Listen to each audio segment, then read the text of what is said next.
Pa dobro, mislim kao što uvek kažem da to nije važno i da se to ne bi nikad desilo da selektor nije namestio takvu igru i da moji saigrači me ne traže, tako da mislim da sve radimo u suštini po dogovoru, da imamo dogovorene neke kretnje i onda je na meni da isto da odradim neke stvari, tako da mislim da imamo dosta stvari da popravimo i eto, nadamo se da kako vreme bude odmicalo će biti sve bolje i bolje.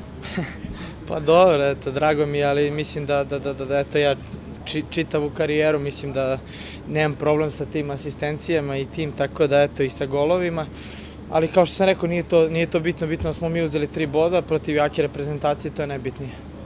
Pa jesam sigurna da je lepo, mislim preko sam navikao da mi skandiraju, ali eto ovde mi se još nije dogodilo to i sigurno da je ipak to najlepši osjećaj kad ti tvoja publika u tvojoj zemlji skandira, da nema lepšeg osjećaja. Nije ništa, on je super momak i dobar igrač, samo udario sam jednu situaciju pa sam mu se izvinuo i to je to. Ništa dresovi da radite? Ne.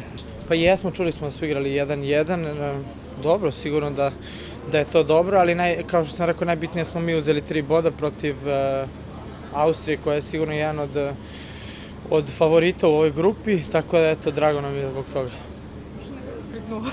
Pa jeste, stalno smo mi kretali sa nekim minusom ili tako reći, tako da eto, drago mi je da smo na vrhu, tako da eto, nadam se da će tako i da ostane.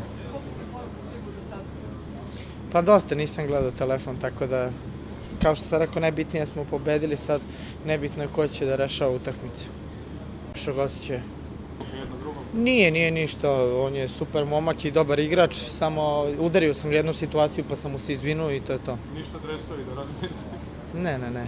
Pa jesmo, čuli smo da su igrali 1-1, dobro, sigurno da je lepo, mislim preko sam navikao da mi skandiraju, ali eto ovde mi se još nije dogodilo to i sigurno da je ipak to najlepši osjećaj kad ti tvoja publika u tvojoj zemlji skandira, da nema lepšeg, da eto ja čitavu karijeru mislim da nemam problem sa tim asistencijama i tim, tako da eto i sa golovima, ali kao što sam rekao nije to bitno, bitno smo mi uzeli 3 boda protiv jake reprezentacije, to je najbitnije.